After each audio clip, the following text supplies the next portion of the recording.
Olá pessoal, boa tarde. Nós vamos começar agora a nossa 22ª aula de álgebra linear. Hoje faremos a parte 3 sobre o conteúdo dos espaços vetoriais com produto interno. Nessa aula, nós vamos estender os conceitos de norma, distância e ângulo entre vetores para os vetores de espaços vetoriais mais gerais. Também faremos aqui alguns exemplos para ilustrar esses conceitos. Então nós temos aqui a nossa 22ª aula de álgebra linear e hoje faremos a parte 3 sobre o conteúdo dos espaços vetoriais com produto interno. Bom, gente, o que nós vamos fazer na aula de hoje, basicamente, é estender os conceitos de norma, distância e ângulo entre vetores para vetores que estão em espaços vetoriais mais gerais. Agora, isso será feito desde que esses espaços vetoriais mais gerais admitam um produto interno. Conforme nós vamos ver no decorrer dessa aula, esses conceitos eles são motivados diretamente pelos conceitos de norma, distância e ângulo entre vetores quando os vetores estão em R2 ou R3. E por conta disso, muitas fórmulas que nós vamos apresentar nessa aula já são fórmulas conhecidas.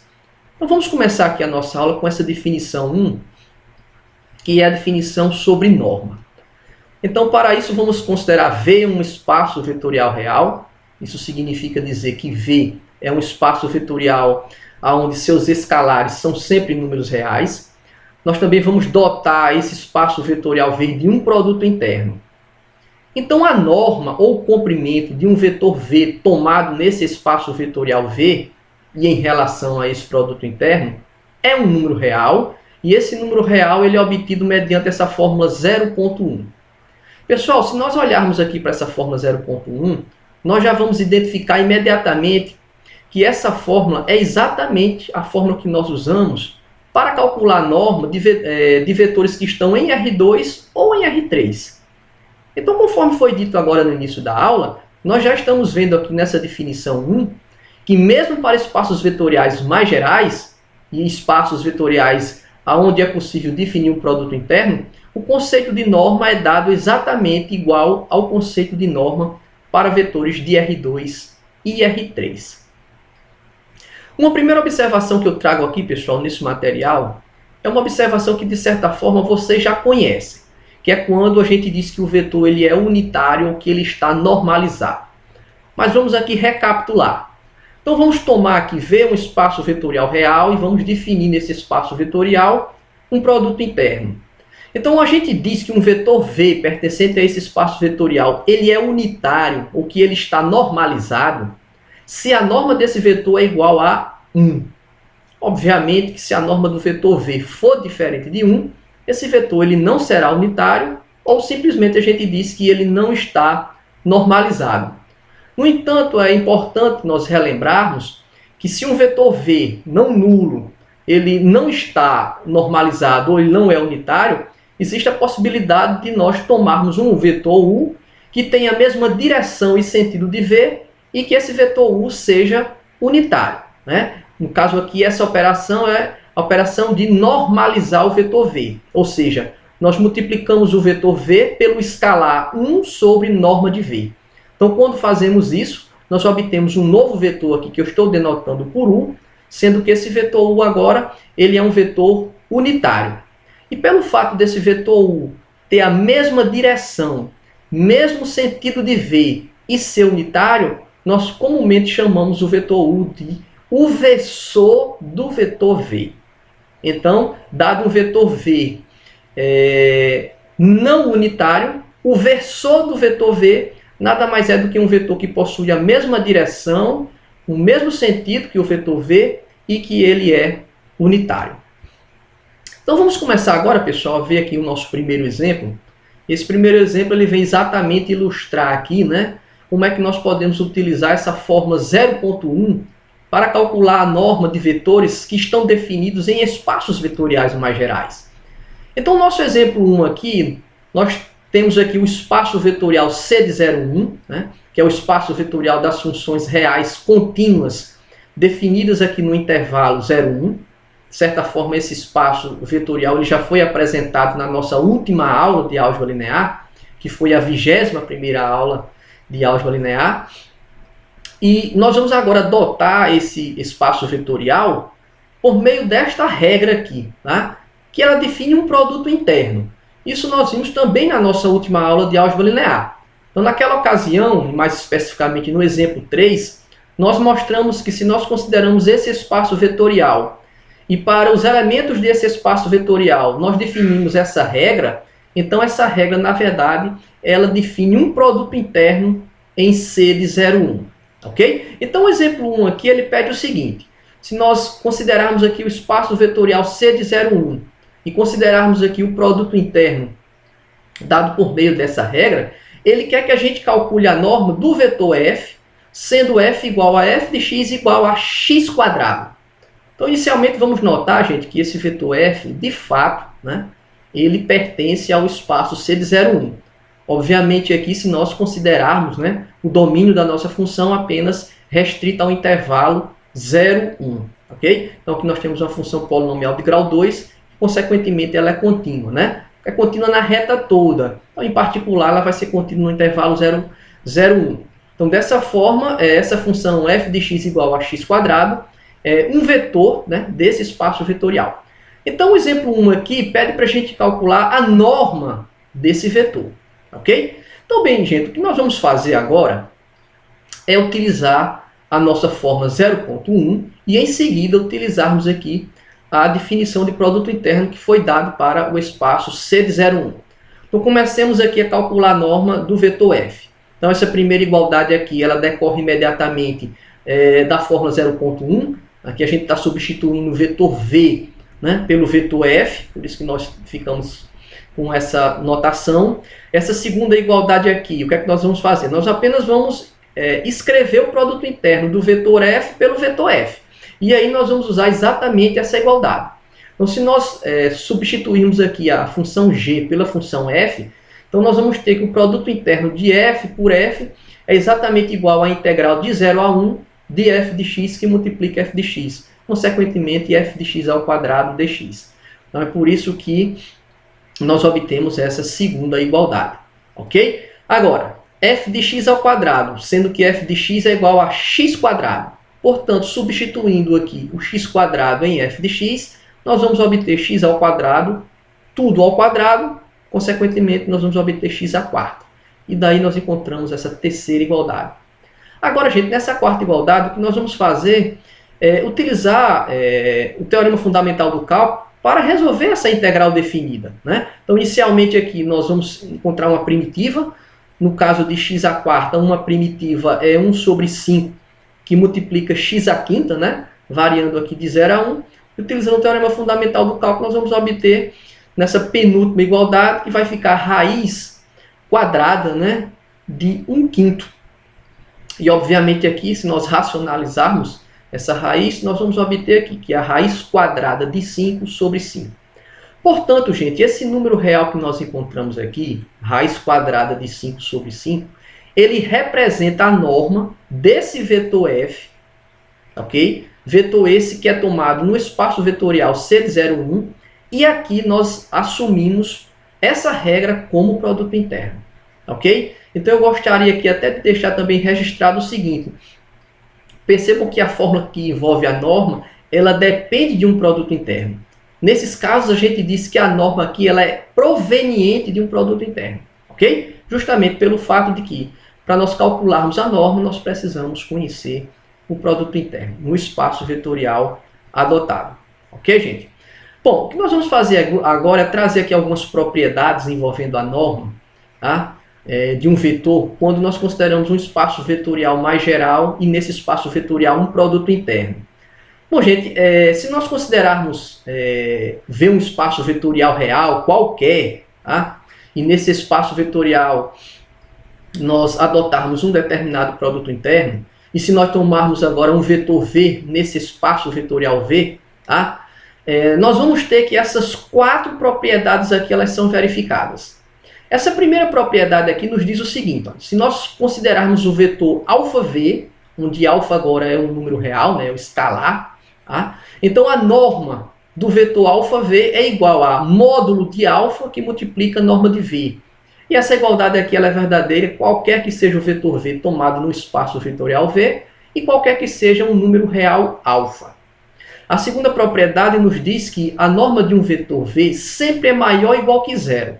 Obviamente, se o vetor V for o vetor nulo, nós vamos obter a igualdade, e se o vetor V for diferente do vetor nulo, nós vamos obter aqui a desigualdade estrita. E essa desigualdade aqui, gente, ela é verdadeira qualquer que seja o vetor V tomado no espaço vetorial V.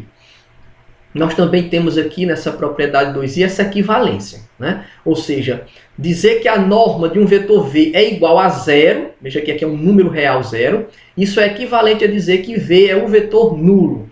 Então, gente, cuidado, né? Embora aqui eu esteja tomando a mesma notação, esse zero aqui ele representa um número real zero, tendo em vista que a norma é um número real, mas esse zero aqui representa o quê? O vetor nulo do espaço vetorial V. A terceira propriedade aqui, que é conhecida como desigualdade triangular, nos diz o seguinte: se nós calcularmos a norma do vetor soma de U com V, né, essa norma vai ser menor ou igual que a norma de U mais a norma de V, sendo essa desigualdade verdadeira quaisquer que sejam os vetores U e V tomados no espaço vetorial V. Essa igualdade aqui, gente, ela vai ocorrer se os vetores U e V forem linearmente dependentes. Quando os vetores U e V são linearmente independentes, então nós vamos obter a desigualdade estrita nessa propriedade 3i. E essa propriedade 4 aqui, que inclusive já foi mostrada na nossa 20ª aula de álgebra linear, é a tão famosa desigualdade de Cauchy-Schwarz. Gente, essas propriedades elas são facilmente demonstradas, tá? Por exemplo, essas duas primeiras aqui, se nós utilizarmos o conceito de norma que foi dado aqui nessa aula, por meio da fórmula 0.1. Então, se nós utilizarmos a fórmula 0.1 e as propriedades de produto interno, nós conseguimos mostrar tranquilamente essas propriedades aqui, 1 e 2. A propriedade 3 ela pode ser demonstrada mediante a propriedade 4. Ok? Agora, eu queria destacar aqui, gente, nessas propriedades o seguinte. E aqui vai ficar mais a título de curiosidade. Se vocês forem algum dia estudar uma pós-graduação, principalmente os alunos que estão no curso de Física, de Matemática e também de Engenharias, é possível que vocês venham a trabalhar com espaços vetoriais mais gerais, né? Em que nesses espaços vetoriais, a norma que vai ser definida, ela não é proveniente de um produto interno. Ou seja, a norma ela não vai ser dada por meio da fórmula 0.1, aqui apresentada nessa aula. Então, para esses espaços vetoriais, gente, a norma vai ficar caracterizada por meio dessas três primeiras propriedades. Ok? Então, se nós vamos trabalhar com espaços vetoriais mais sofisticados, né, onde a gente vai tentar resolver fenômenos da natureza, resolver problemas, resolver equações diferenciais parciais, então é possível que a gente trabalhe com espaços vetoriais em que as normas, ou a norma, ela não seja proveniente de um produto interno. Portanto, essas três primeiras propriedades, elas serão utilizadas para caracterizarmos uma norma nesses espaços vetoriais. Agora, é claro, gente, eu estou deixando isso aqui mais como uma curiosidade, tendo em vista que esse curso nosso de álgebra linear, em nenhum momento nós vamos trabalhar nesse contexto. Bom, gente, vamos ver agora, vamos falar agora um pouco sobre a distância entre vetores, né, em um espaço vetorial mais geral, desde que nesse espaço vetorial esteja definido um produto interno. Então vamos lá. Então, a priori, nós vamos considerar o seguinte: nós vamos considerar V um espaço vetorial real, tá? E nesse espaço vetorial também nós vamos adotar um produto interno. Então, a distância entre dois vetores, aqui que eu estou denotando por U e V, vetores no espaço vetorial V, e a notação que nós vamos utilizar é essa daqui, né? Representa a distância entre os vetores U e V. Então, a distância entre esses dois vetores é definida por meio dessa fórmula aqui. Percebam, gente, que essa fórmula aqui, ela também é uma fórmula que é motivada diretamente quando a gente pretende calcular a distância entre vetores tanto de R2 como de R3. E nessa fórmula nós temos claramente aqui, ó, a utilização da norma. Então, se a gente quer calcular a distância entre os vetores U e V, para isso basta que a gente calcule a norma do vetor U menos V. Ok? Então, para a gente colocar em prática aqui essa definição, Vamos trabalhar aqui esse exemplo 2. Então, no exemplo 2 é dado aqui o espaço vetorial M22, né, que é o espaço vetorial das matrizes quadradas de ordem 2.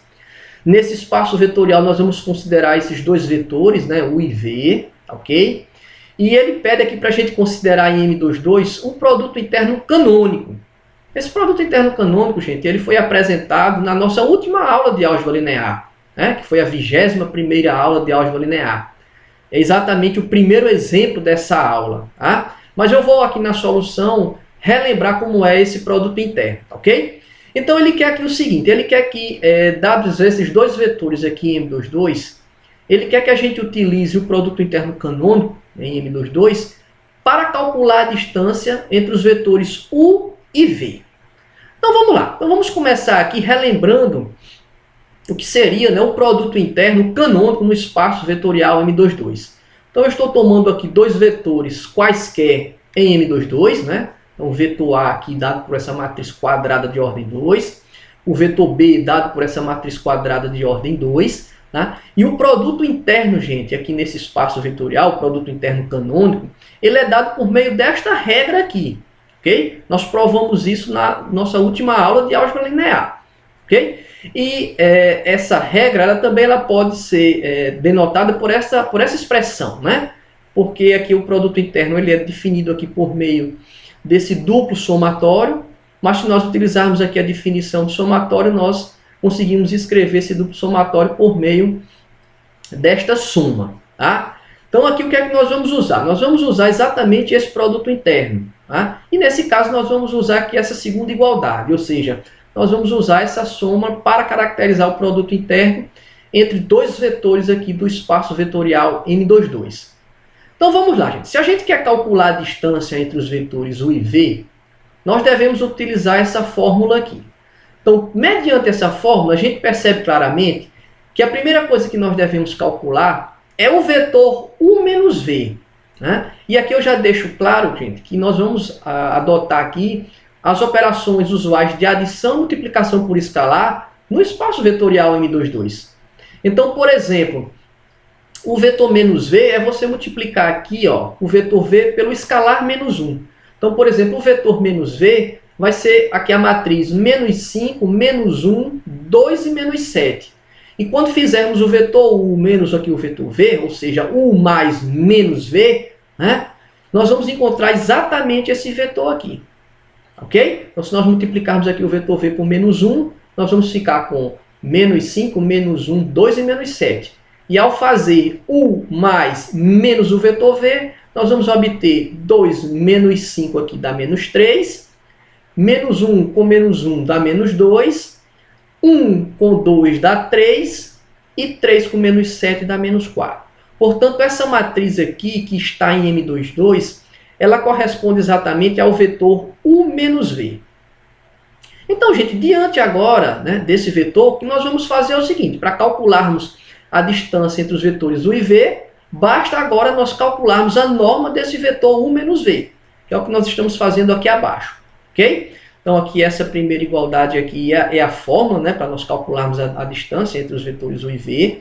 Essa segunda igualdade aqui é exatamente a fórmula 0.1 dessa nossa aula de hoje, né, que é a definição de norma. Perceba que nós estamos vindo aqui nessa fórmula 0.1, gente, e nós estamos trocando aqui o vetor V pelo vetor U menos V. Portanto, a norma do vetor U menos V vai ser igual à raiz quadrada do produto interno de U menos V por U menos V, que é exatamente o que está aqui. Né? Exatamente o que está aqui. E agora, gente, o que é que nós vamos fazer? Nós vamos pegar aqui, ó, esse vetor U menos V, que é dado por meio dessa matriz, e nós vamos calcular esse produto interno seguindo esta regra aqui. Já que no exemplo 1 foi exigido que o produto interno a ser utilizado é o produto interno canônico. Portanto, ao calcularmos aqui esse produto interno mediante esta fórmula, nós vamos ter que vai ficar, ó, vamos obedecer a essa regra, né? Obviamente aqui nós vamos trocar tanto A como B pelo vetor U menos V, ok? Então esses produtos aqui vai ficar exatamente aqui o seguinte, vai ficar menos 3 que multiplica menos 3, referente a esse produto, portanto dá 9, mais Aí vai ficar menos 2 que multiplica menos 2, dando esse produto, e portanto vai dar 4, mais, aqui ó, esse produto corresponde a 3 vezes 3, 9, mais, que é esse mais aqui, e esse produto corresponde a menos 4 vezes menos 4, que dá 16. Consequentemente, somando aqui, nós vamos obter 38, e aí, finalmente, nós vamos obter a raiz quadrada de 38. Então, gente, a raiz quadrada de 38 corresponde exatamente à distância entre os vetores U e V, onde esses vetores são dois vetores no espaço vetorial M22, e o produto interno aqui adotado, gente, foi o produto interno canônico. Agora vamos notar o seguinte, aqui eu vou deixar isso a título de curiosidade. Se nós estivéssemos aqui adotado outro produto interno no espaço vetorial M22, ok? Se nós formos agora calcular a distância entre esses dois vetores utilizando uma outra fórmula de produto interno para M22, nós vamos obter, obviamente, um outro valor para a distância. Então, a gente tem que entender que a distância entre dois vetores, e aqui no caso, vetores de M22, ela está muito relacionada ao produto interno que nós estamos adotando no espaço vetorial. Por isso que quando a gente vai calcular uma norma, ou vai calcular a distância entre vetores em um espaço vetorial mais geral, a gente tem que identificar qual é o produto interno. Por quê? Porque tanto a norma como o cálculo da distância, elas necessitam, né, de um produto interno. Ok? Então, se nós mudarmos o produto interno, obviamente os valores tanto da norma como o valor da distância entre dois vetores também muda, ok? Isso não significa dizer que existe inconsistência ou incompatibilidade. Não tem nada a ver, ok? Então, sempre que nós tomarmos um espaço vetorial, nós devemos fixar um produto interno. Bom, e aí em relação a esse produto interno, nós vamos calcular, por exemplo, a norma de um vetor desse espaço vetorial, utilizando, no caso aqui, a fórmula 0.1 dessa aula, e no caso da distância, nós utilizamos exatamente essa fórmula. Ok? Bom, gente, agora vamos falar um pouco sobre ângulo entre vetores. Então, se nós temos um espaço vetorial real, né, qualquer, e nesse espaço vetorial nós temos aqui um produto interno, tá? Então é possível nós calcularmos o ângulo entre esses vetores, mesmo que a gente não consiga, gente, representar geometricamente esses vetores. Percebam que como esse espaço vetorial V aqui é um espaço vetorial arbitrário, se nós considerarmos, por exemplo, aqui o espaço vetorial V como o espaço dos polinômios, por exemplo, P2, né, o espaço dos polinômios de grau até grau 2, então nós temos como calcular o ângulo entre vetores, nós vamos mostrar isso aqui, mesmo que a gente não consiga uma representação geométrica para os vetores em P2, né, que no caso aqui seria o espaço vetorial adotado, ok? E isso será possível, gente, ou seja, o cálculo desse ângulo será possível em virtude da desigualdade de Cauchy-Schwarz. Estou colocando aqui mais uma vez a desigualdade de Cauchy-Schwarz, tá? E essa desigualdade ela tem muitas aplicações em matemática, tá? Aqui em álgebra linear ela entra fortemente no caso da definição de ângulo entre vetores, principalmente quando a gente está trabalhando em espaços vetoriais mais gerais.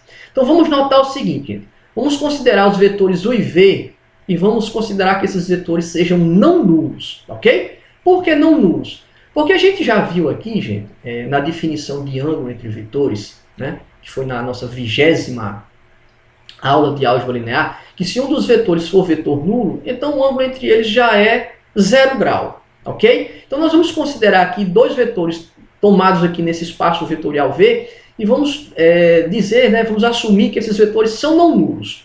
Então, como esses vetores são não nulos, então tanto a norma de U como a norma de V são diferentes de zero.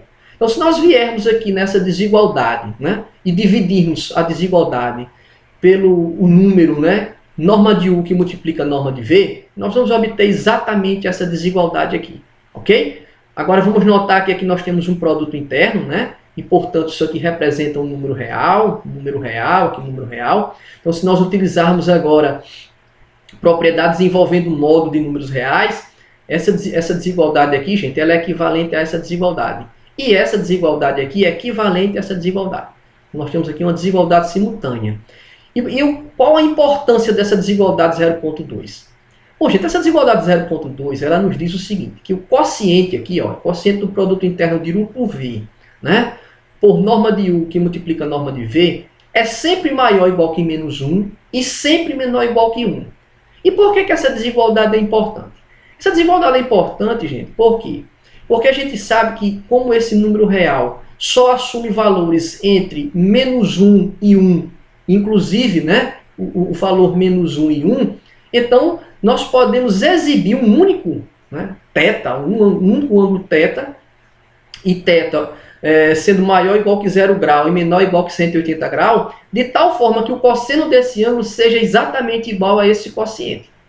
Vamos notar, gente, que quando θ está nesse intervalo, a função trigonométrica cosseno ela é uma função bijetora, ok? E nesse intervalo aqui para θ, o cosseno assume apenas uma vez os valores, né, que vão de menos 1 a 1. Portanto, quando nós escrevemos que cosseno de θ é igual a este quociente, esta igualdade ela está bem definida em virtude dessa desigualdade aqui, 0,2.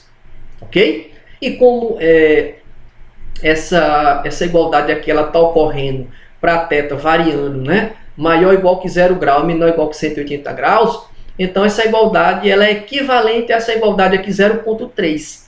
Agora vamos notar que essa igualdade 0,3, gente, foi exatamente a fórmula que nós utilizamos para calcular ângulo entre vetores, né, que estavam em R2 ou em R3.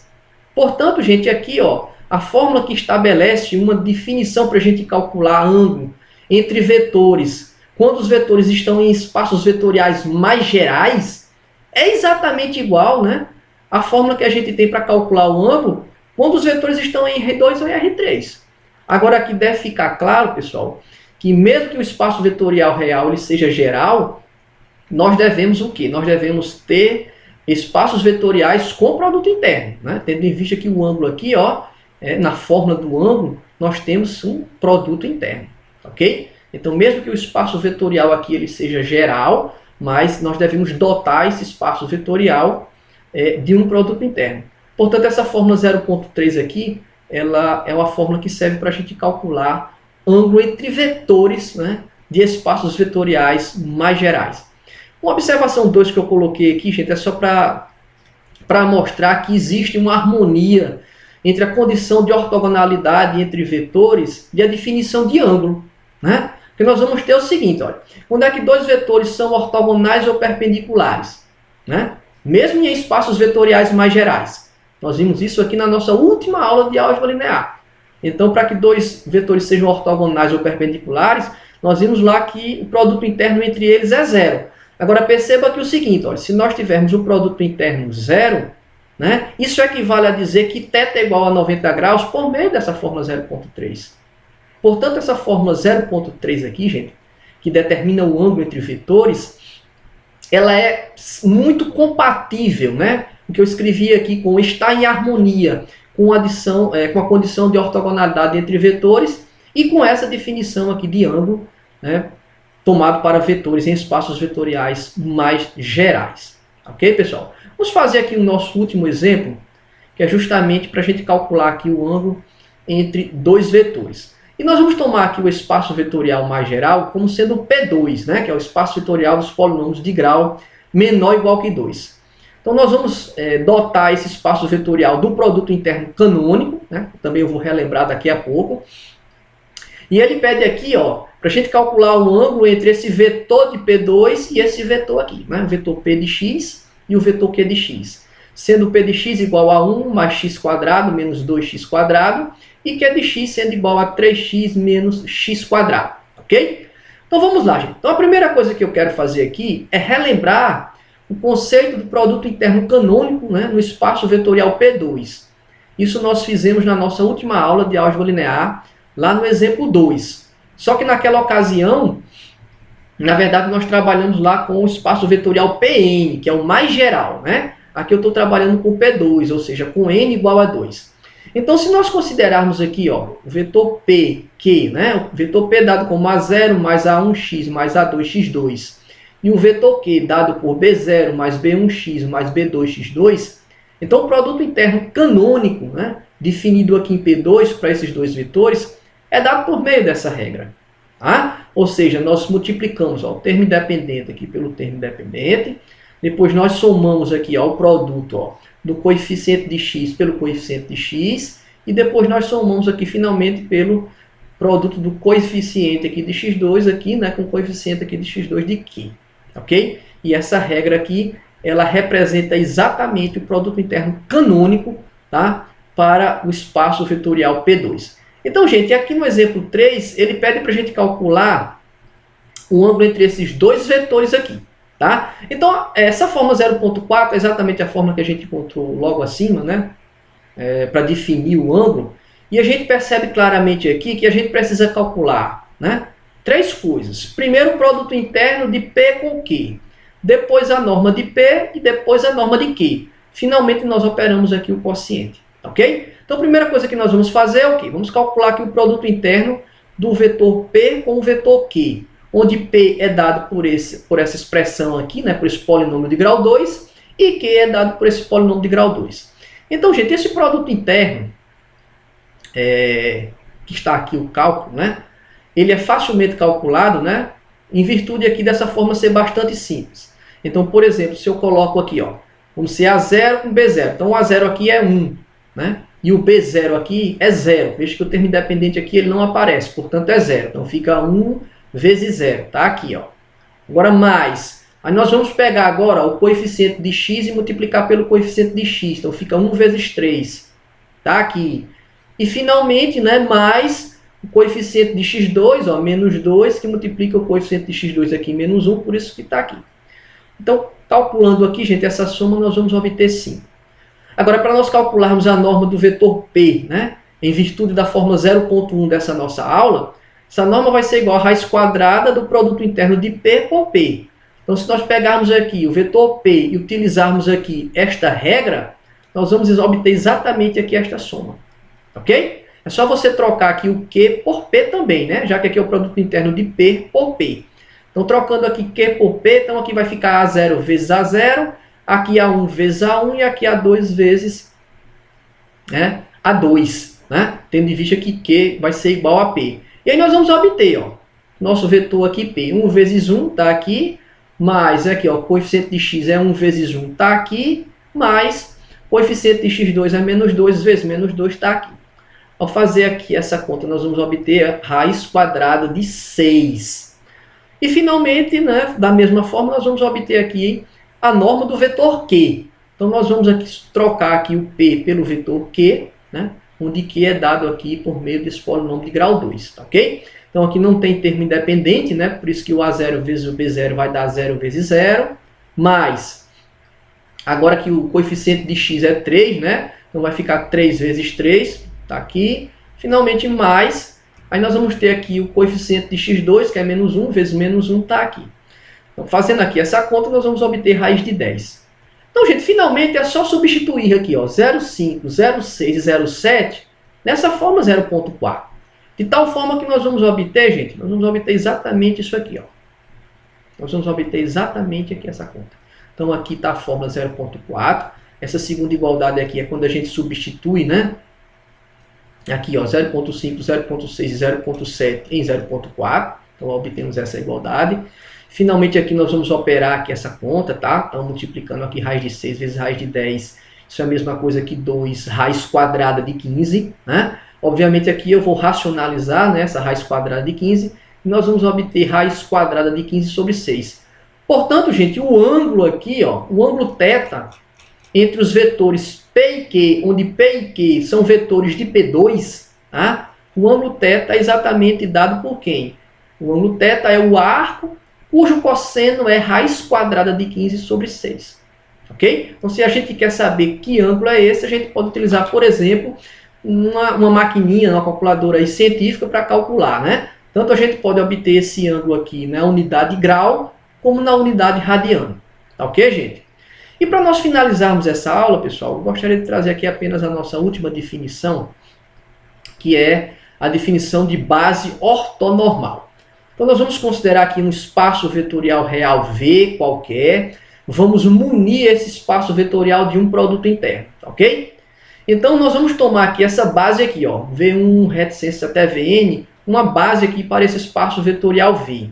Então, quando é que a gente diz que essa base aqui, gente, ela é uma base ortonormal para esse espaço vetorial V? Quando duas condições são verificadas. A primeira delas é que essa base ela tem que ser ortogonal, ou seja, os vetores devem ser 2 a 2 perpendiculares ou ortogonais, o que equivale a dizer que o produto interno entre eles deve ser igual a zero. Agora vamos notar, gente, que esses vetores aqui, ó, são sempre, né, I e o J devem ser diferentes, né? Então, ou seja, ao fazer aqui o produto interno de V1 por V2 tem que dar 0, V1 por V3 tem que dar 0, até V1, Vn tem que dar 0. E assim sucessivamente, né? O V2, V3 até o V2, Vn. Portanto, para uma base ser ortonormal, ela deve ser ortogonal, ok? E além disso, cada vetor dessa base deve ser unitário. Então, sobre essas condições, nós dizemos que a base ela é ortonormal. E as bases ortonormais, gente, são bases muito importantes, né? A gente já usou esse fato, mesmo sem falar que as bases eram ortonormais. Por exemplo, a base canônica de R2, a base canônica de R3, né? São bases ortonormais. Se nós puxarmos aí para aulas anteriores, a gente vai ver como essas bases foram importantes nesses espaços vetoriais. Nós estamos agora estendendo, né, o conceito para espaços vetoriais mais gerais, desde que nesses espaços vetoriais nós fixemos aí um produto interno. Então, gente, aqui eu encerro essa nossa aula de hoje. No mais, um grande abraço a todos e até a nossa próxima aula.